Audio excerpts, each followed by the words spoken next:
Malam itu, hujan turun rintik-rintik, membungkus rumah mewah milik Arini dan Randy dengan suasana sunyi yang dingin.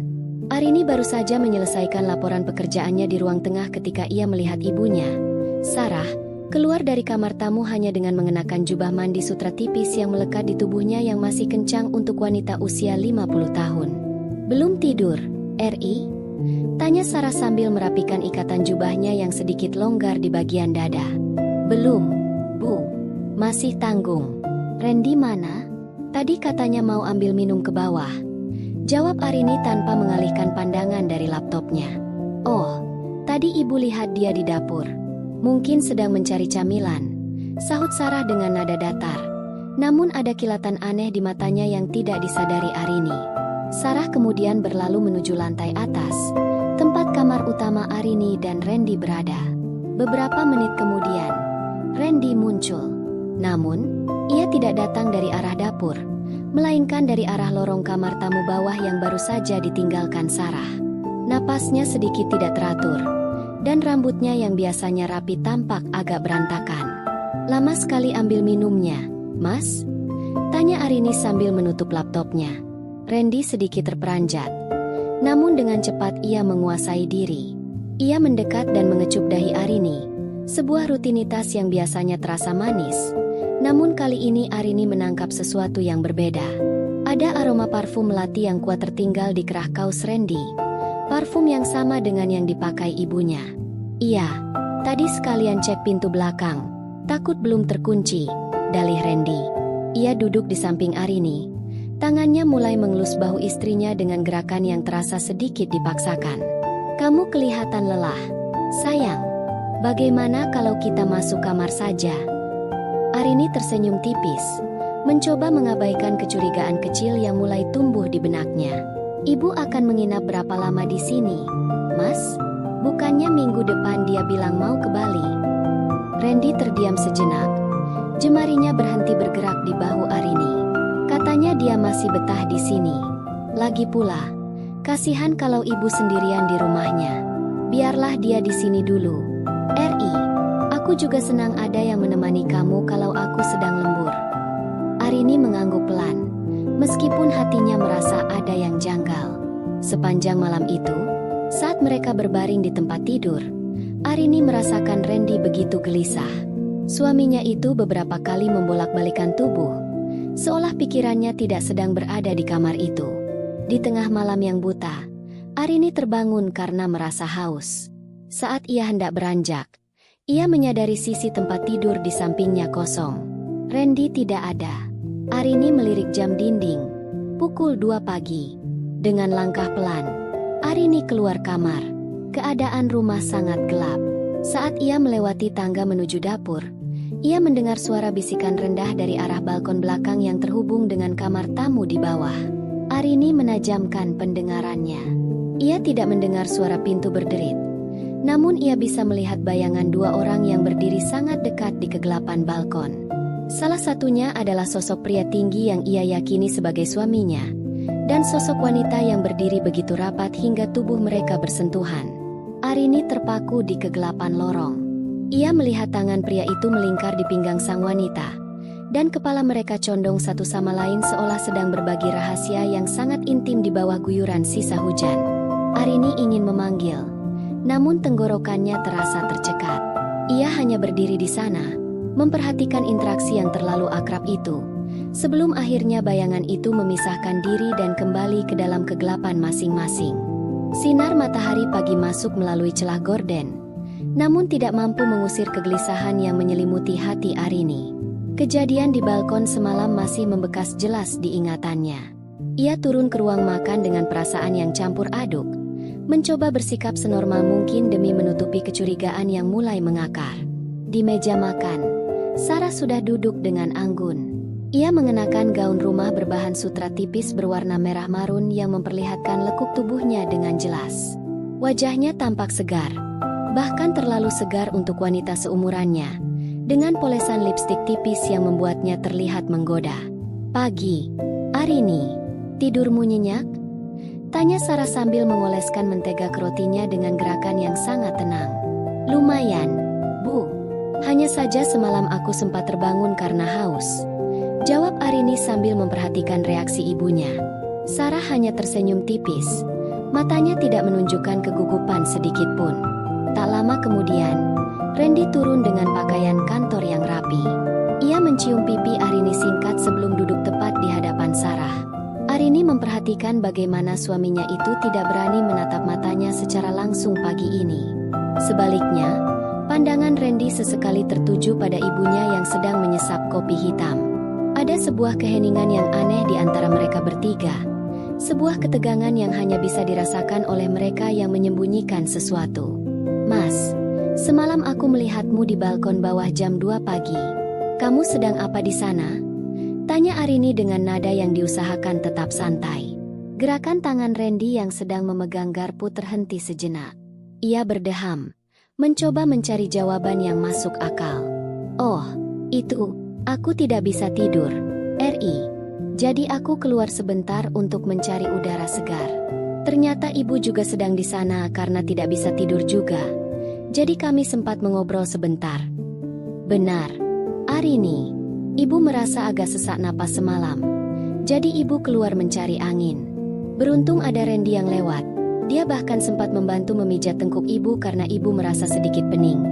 Sahut Sarah dengan suara yang terdengar sangat tulus.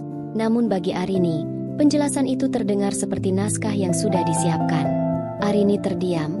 Matanya beralih ke tangan Randy yang kini sedang meraih gelas jusnya. Ia menyadari sesuatu yang membuat dadanya sesak. Ada bekas cakaran tipis yang tersembunyi di balik pergelangan tangan kemeja Randy yang sedikit tersingkap. Bekas merah itu terlihat masih baru. "Tangannya kenapa, Mas? Kok ada bekas luka?" Tanya Arini sambil meraih tangan suaminya. Randy dengan cepat menarik tangannya kembali, menyembunyikannya di bawah meja. "Ini, tadi pagi sepertinya terkena ujung lemari saat aku sedang terburu-buru memakai baju. Tidak apa-apa, hanya luka kecil." Arini hanya mengangguk, namun pikirannya mulai liar. Ia melirik ke arah kuku ibunya yang dicat merah panjang dan runcing. Potongan puzzle itu mulai menyatu di kepalanya, menciptakan sebuah gambaran yang mengerikan. Sepanjang sarapan, Arini melihat interaksi yang sangat tidak wajar. Saat Sarah meminta Randy melewatkan selai, jemari mereka bersentuhan lebih lama dari yang seharusnya. Randy memberikan tatapan yang dalam, sementara Sarah membalasnya dengan senyuman misterius di sudut bibirnya. Dunia Arini terasa mulai berputar. Di rumah ini, di depan matanya sendiri, ada permainan api yang sedang dimainkan oleh dua orang yang paling ia percayai. Nafsu terlarang itu bersembunyi di balik topeng kasih sayang keluarga, dan Arini merasa dirinya sedang berjalan di atas lapisan es tipis yang siap pecah kapan saja. Kecurigaan yang tumbuh di hati Arini kini berubah menjadi obsesi yang menyiksa. Sepanjang hari di kantor, ia tidak bisa fokus. Bayangan bekas cakaran di pergelangan tangan Randy dan aroma melati yang melekat pada suaminya terus menghantui pikirannya. Arini memutuskan untuk pulang lebih lambat malam itu. Berpura-pura masih banyak pekerjaan, padahal ia hanya ingin mengamati situasi rumah dari kejauhan. Pukul 11 malam, Arini memasuki rumah dengan sangat tenang. Lampu ruang tamu sudah padam. Ia berjalan berjinjit menuju lantai atas. Saat melewati kamar tamu, ia mendengar suara tawa rendah yang tertahan, suara ibunya, Sarah. Disusul oleh suara berat Randy yang menggumamkan sesuatu yang tidak jelas. Arini mengepalkan tinjunya, menahan diri agar tidak meledak saat itu juga. Ia masuk ke kamar utamanya. Randy sudah berbaring di tempat tidur, tampak pura-pura terlelap. Namun, Arini melihat layar ponsel Randy yang tergeletak di atas nakas menyala sejenak, menandakan ada pesan masuk. Arini pergi ke kamar mandi, sengaja menyalakan pancuran air agar suaranya menyamarkan gerakannya. Setelah beberapa menit, ia keluar dengan handuk melilit tubuh, melihat Randy sudah benar-benar mendengkur halus. Inilah kesempatannya. Dengan tangan gemetar, Arini mengambil ponsel Randy. Ia tahu kata sandinya, tanggal pernikahan mereka. Begitu layar terbuka, jantungnya berdegup kencang hingga terasa menyakitkan. Tidak ada pesan di aplikasi pesan biasa, namun ia melihat aplikasi folder aman yang tersembunyi. Di dalamnya, Terdapat ribuan pesan dan foto yang menghancurkan sisa-sisa kewarasan Arini. Sarah, Ibu, Randy, jatah tadi sore di dapur belum cukup. Kenapa kamu cepat sekali keluar? Ibu masih haus. Randy, maaf, Ma. Arini hampir saja pulang tadi. Besok malam saat dia lembur, aku akan mengunci pintu kamar tamu. Aku ingin mencoba posisi yang kamu ceritakan kemarin. Sarah, Ibu, datanglah ke kamarku sekarang kalau dia sudah tidur. Pakai minyak pijat yang Ibu beli. Ibu tidak pakai apa-apa di balik jubah ini. Arini menutup mulutnya rapat-rapat. Air mata panas mengalir deras membasahi pipinya. Ia menggeser layar lebih jauh dan menemukan galeri foto rahasia. Di sana, terdapat foto-foto eksplisit ibunya dalam berbagai pose provokatif yang diambil di dalam rumah mereka sendiri. Bahkan ada satu foto Sarah yang sedang berpose di atas tempat tidur yang saat ini sedang Arini tempati. Ada juga video pendek. Di dalam video itu, Randy sedang menciumi punggung Sarah yang polos di dalam kamar mandi tamu. Sementara suara air mengalir deras menutupi suara erangan mereka. Randy tampak begitu memuja tubuh wanita yang jauh lebih tua darinya itu. Seolah Sarah adalah candu yang membuatnya kehilangan akal sehat. Bajingan, bisik Arini lirih. Suaranya hampir tidak terdengar, tertelan oleh kebencian yang mulai membara. Ia melihat suaminya yang masih tertidur pulas dengan wajah tanpa dosa. Di balik selimut itu, pria ini telah berbagi ranjang dengan ibu mertuanya sendiri.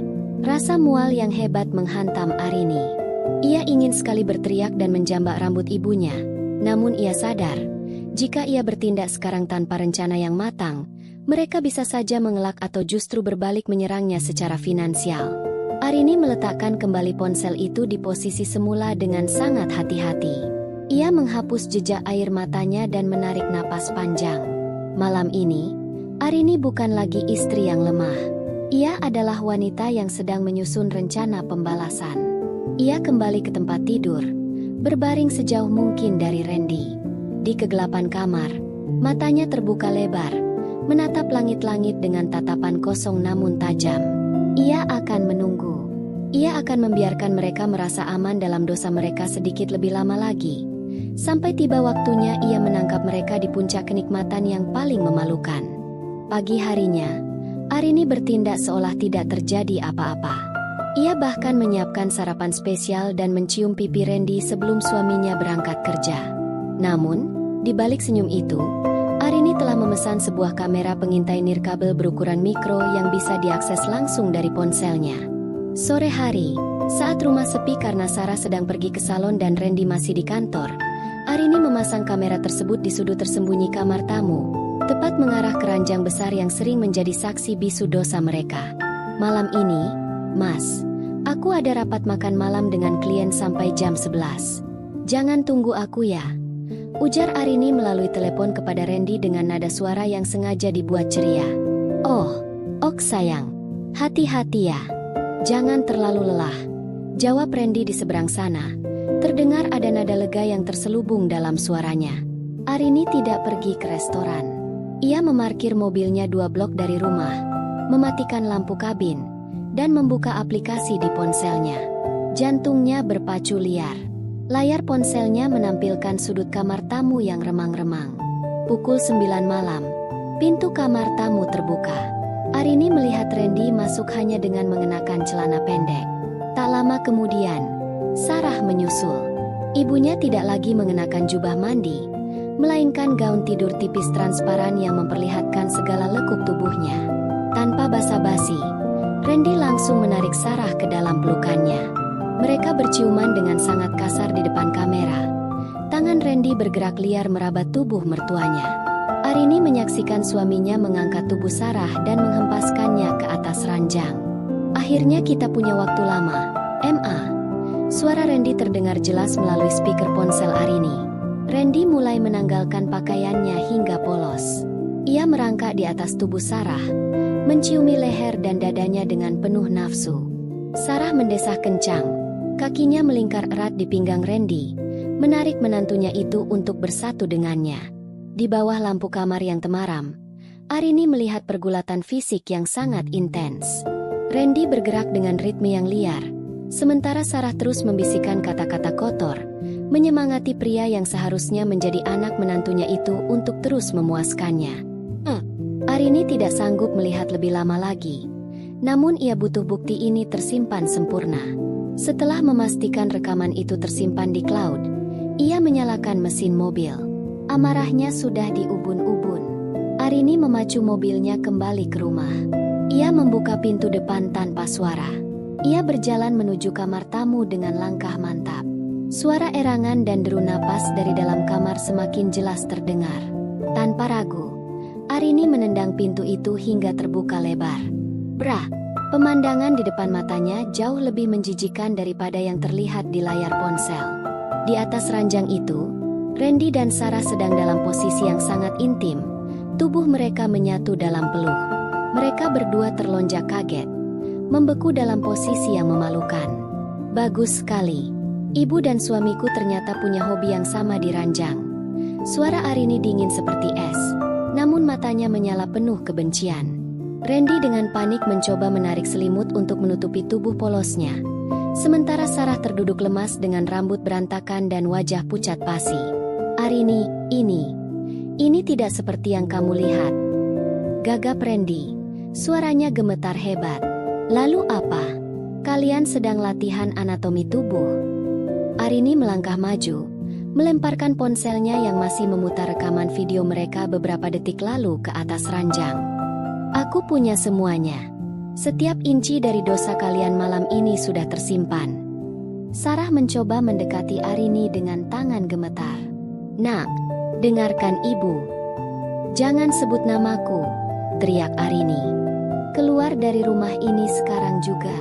Kalian berdua, keluar dengan kondisi seperti itu atau aku akan menyebarkan video ini ke seluruh grup keluarga dan rekan kerja kalian saat ini juga. Malam itu, di bawah lampu kamar tamu yang masih menyala, topeng kesucian itu hancur total, menyisakan dua orang manusia yang tampak seperti binatang yang terpojok dalam kehinaan mereka sendiri. Suasana kamar tamu itu mendadak menjadi sangat dingin. Meski hawa panas dari aktivitas mereka sebelumnya masih terasa di udara.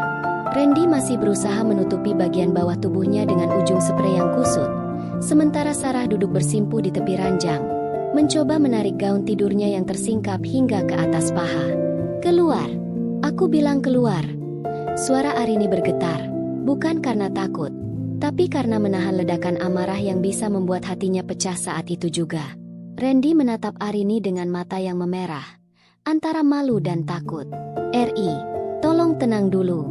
Kita bisa bicarakan ini baik-baik. Ini hanya kehilafan. Sayang. Mas Hilaf."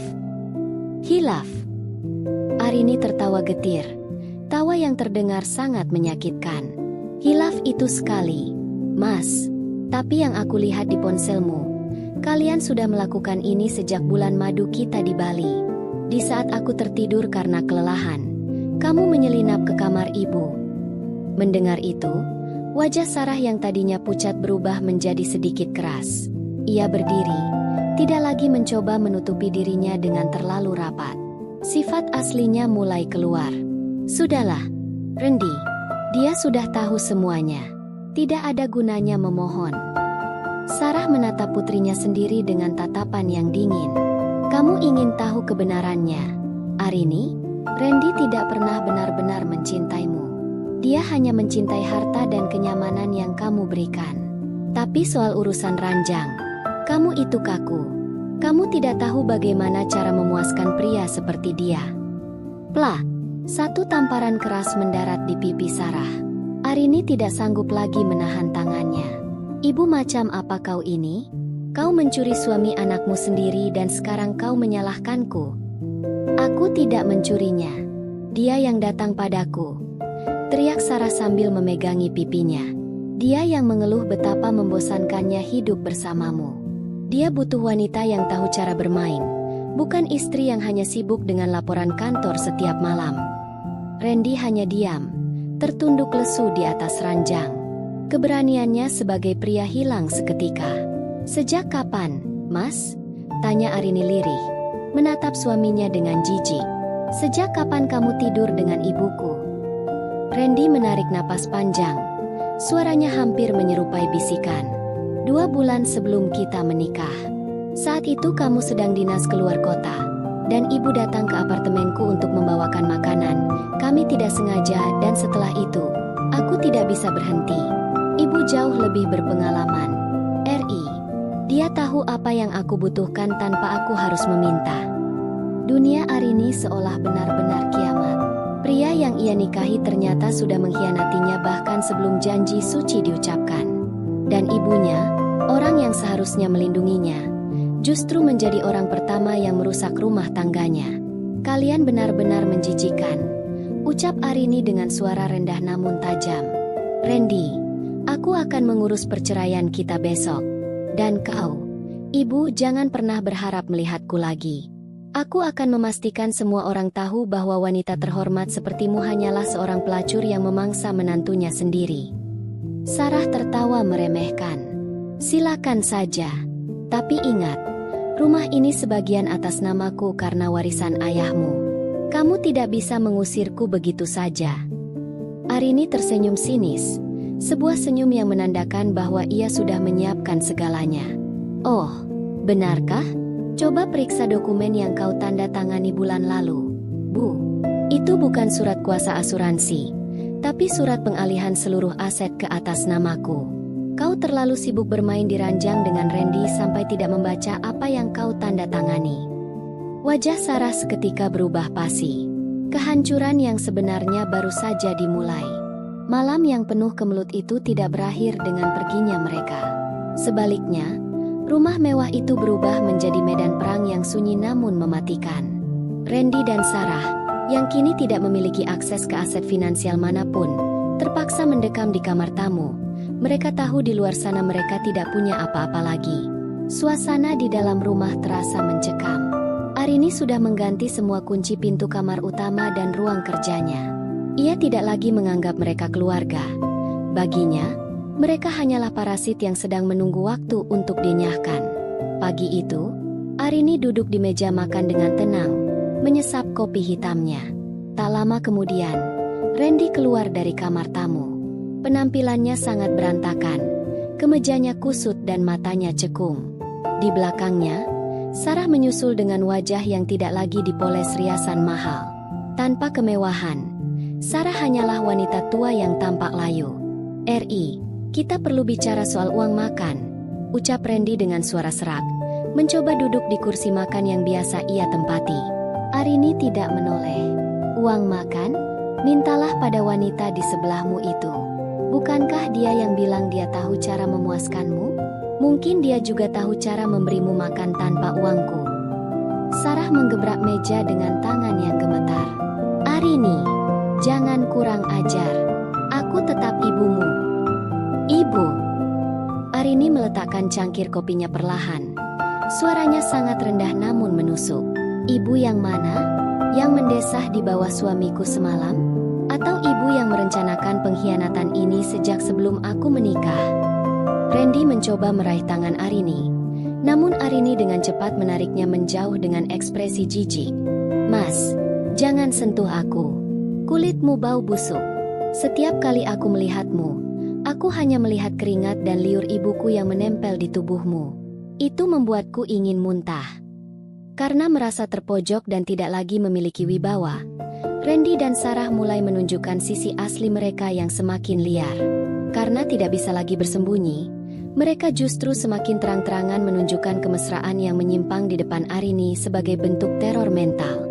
Sore harinya, saat Arini sedang berada di ruang tengah, ia melihat Randy dan Sarah duduk di sofa depan televisi.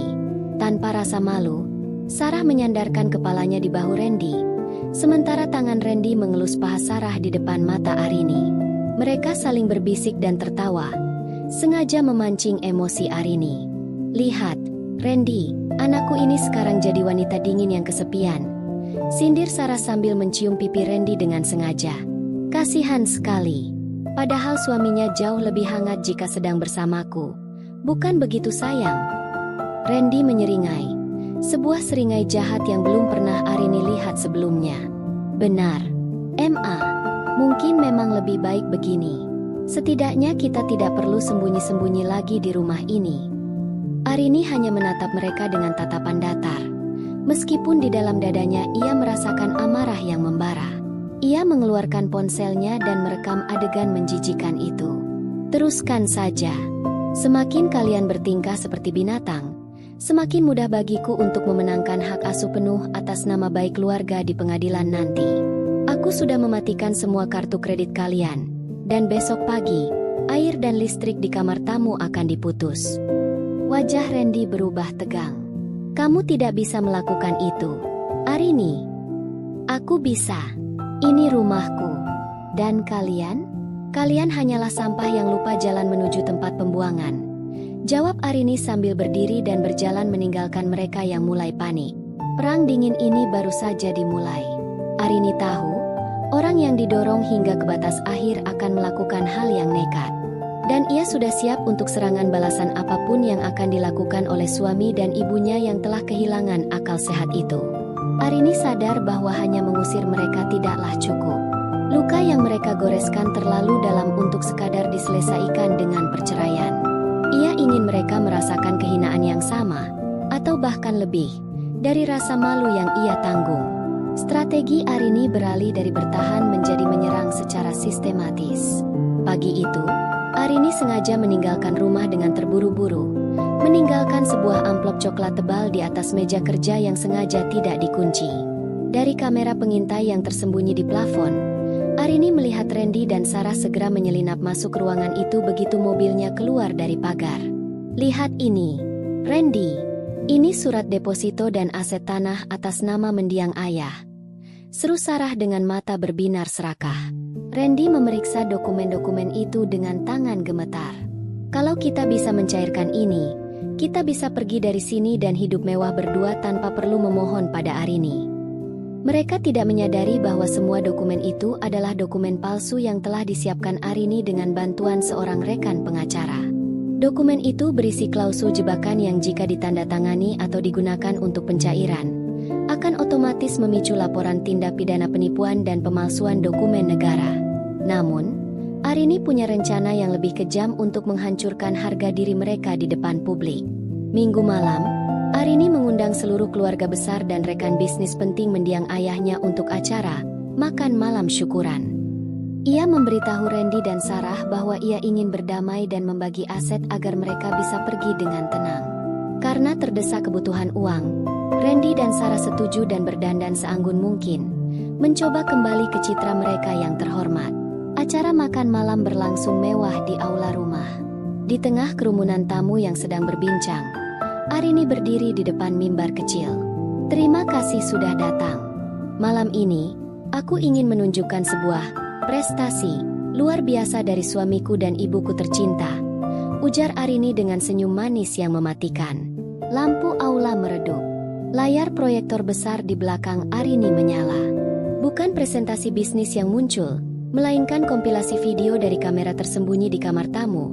Rekaman saat Randy dan Sarah sedang bergumul dalam nafsu, suara desahan Sarah yang memanggil nama menantunya, dan rekaman percakapan mereka saat merencanakan pencurian aset Arini pagi tadi. Seluruh ruangan mendadak senyap, lalu pecah oleh gumaman kaget dan teriakan jijik. Ya Tuhan, itu Sarah. Menantu dan mertua? Benar-benar binatang. Sarah berdiri mematung. Wajahnya yang penuh bedak mahal kini tampak seperti mayat. Randy mencoba melarikan diri, namun pintu aula sudah dijaga oleh petugas keamanan yang telah disewa Arini. Itu belum semuanya, lanjut Arini.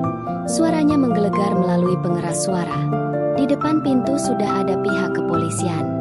Aku melaporkan Randy atas dugaan penggelapan dana perusahaan dan Sarah atas percobaan penipuan dokumen warisan. Arini berjalan mendekati ibunya yang kini gemetar hebat. Ia berbisik tepat di telinga Sarah. Ibu bilang aku membosankan di ranjang? Mungkin di penjara nanti, ibu bisa menemukan lawan main yang lebih menantang. Randy diringkus saat mencoba melompati pagar samping, sementara Sarah hanya bisa terduduk di lantai, menangis histeris sambil menutupi wajahnya dari jepretan kamera ponsel para tamu yang kini menyebarkan aib mereka ke seluruh penjuru media sosial. 3 bulan telah berlalu sejak malam penghakiman di aula rumah itu. Langit Jakarta sore ini tampak cerah, namun bagi Randy dan Sarah, Dunia mereka telah berakhir di balik jeruji besi yang dingin dan berjeruji besi. Arini berdiri di depan cermin besar di kamar utamanya. Kamar yang dulu terasa penuh sesak oleh kebohongan, kini terasa luas dan bersih. Ia baru saja menandatangani surat cerai resminya.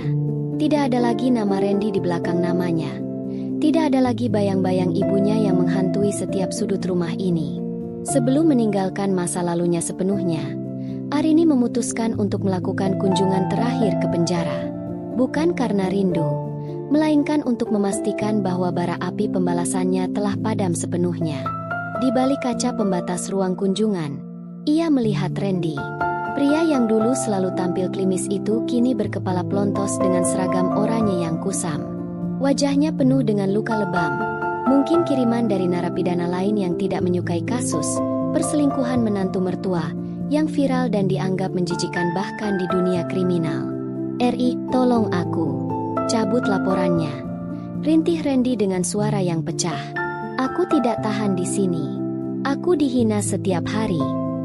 Arini menatapnya dengan pandangan kosong. "Kamu tahu apa yang lebih menyakitkan dari hinaan itu, Mas? Mengetahui bahwa setiap kali kamu menyentuhku dulu, kamu baru saja keluar dari tubuh ibuku. Hinaan yang kamu terima sekarang tidak ada apa-apanya dibanding rasa mual yang harus aku tanggung seumur hidup."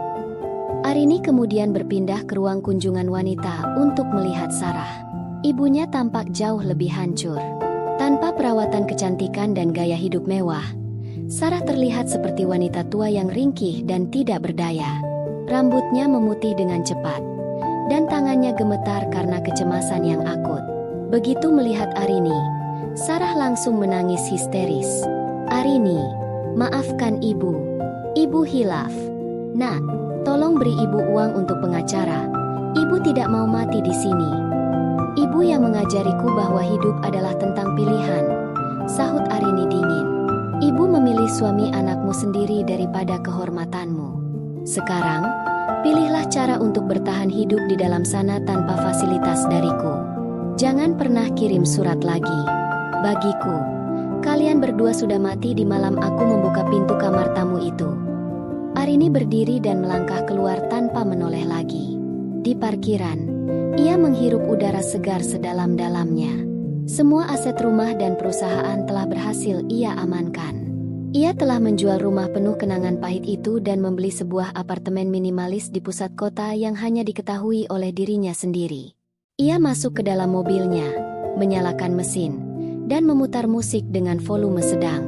Saat mobilnya melaju meninggalkan gerbang penjara, Arini melihat bayangan dirinya di spion. Ia melihat seorang wanita yang kuat, yang telah melewati neraka dan keluar sebagai pemenang.